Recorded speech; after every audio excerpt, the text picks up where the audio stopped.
Good to see you, students. This is Bakir. Welcome to the question answer series of Pastrolids in the Modern World. Students इस lecture में हम question and answers को class 9th की chapter pastoralists in the modern world इनके questions and answers को discuss कर रहे हैं। लास्ट लेक्चर की मदद से हमने देखा वेस्ट लैंड रूल्स यानी जितने भी अनकल्टिवेटेड लैंड थे उन सारे अनकल्टिवेटेड लैंड को कल्टिवेटेड में तब्दील कर दिया गया। जब कल्टिवेटेड में चेंज हुआ ये सारे लैंड है जिसके कारण पास्चर्स की कमी होने लगी। जब पास्चर्स की कमी हुई तो कैटल धीरे धीरे डिक्लाइन हुआ जिसके कारण इनकी लाइफ पर काफ़ी हमें इफेक्ट देखने को मिला। Next has students Forest Act. Forest Act were enacted to protect and preserve forest for timber which was commercial importance. These act changed the life of pastoralists. They were now prevented from entering many forests that had earlier provided valuable forage for their cattle. They were issued permit which was monitored their entry and exit into forest. They could not stay in forest as much as they like because permits specified the number of days an hour they could spend in the forest. The permit ruled their lives. इस चीज़ को हमने काफ़ी detail में discuss किया था students class में और ये हमने जाना था कि फॉरेस्ट एक्ट की वजह से फॉरेस्ट को 3 कैटेगरी में डिवाइड कर दिए गए। सबसे पहला रिजर्व फॉरेस्ट, फिर प्रोटेक्टिव फॉरेस्ट, फिर विलेज फॉरेस्ट।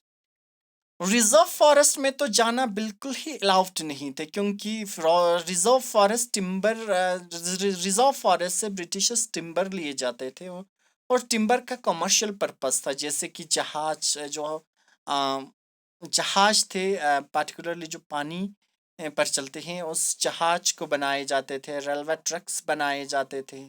तो इस वजह से इनकी काफ़ी इम्पोर्टेंस थी रिजर्व फॉरेस्ट लाइक टिम्बर की।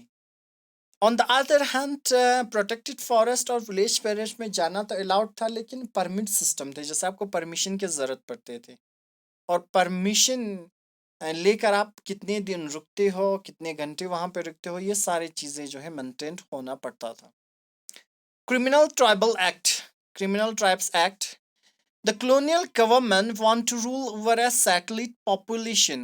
They want the rural population to live a satellite life in villages. People who moved from one place to another were looked upon as suspicious as regarded criminal. The Criminal Tribe Act was passed 1871 by which many nomadic communities were declared as criminal tribe. They were supposed to be criminal by nature and birth. Once this act came into force, these communities were expected to live in a notified village settlement. They were not allowed to move out without a permit. The village police kept continuous watch on them. तो basically यही है students की criminal tribe act के अंदर बहुत सारे जो tribal community है इनको क्रिमिनल डिक्लेयर कर दिया गया। वजह क्या था? वजह यही थे कि ये लोग जब कहीं पर भी ये ब्रिटिशर्स मानते थे कि ऐसा कोई ट्राइबल कम्युनिटी जो एक जगह से दूसरी जगह मूव करते रहते हो, वॉन्डरिंग में रहते हो, तो उनको क्रिमिनल डिक्लेयर कर दिया गया।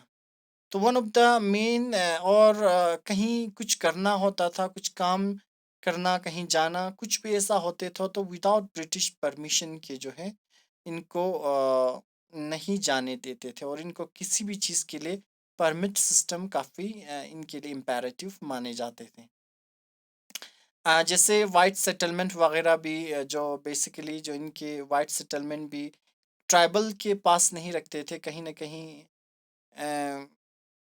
ये लोग उनसे डरते थे काफ़ी क्रिमिनल ट्राइब, इसीलिए तो उन्होंने क्रिमिनल डिक्लेयर किया क्योंकि ये लोग काफ़ी इन ट्राइबल्स को लेकर इनके मन में डर होता था और डरते भी बहुत ज़्यादा थे। कहीं न कहीं मारने की एक रहती थी इनके मन में, तो जिसकी वजह से उन्होंने इनको क्रिमिनल डिक्लेयर कर दिया।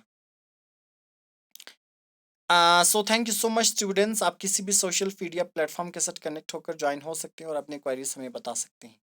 Thank you so much, thanks for joining, bye bye, have a good day.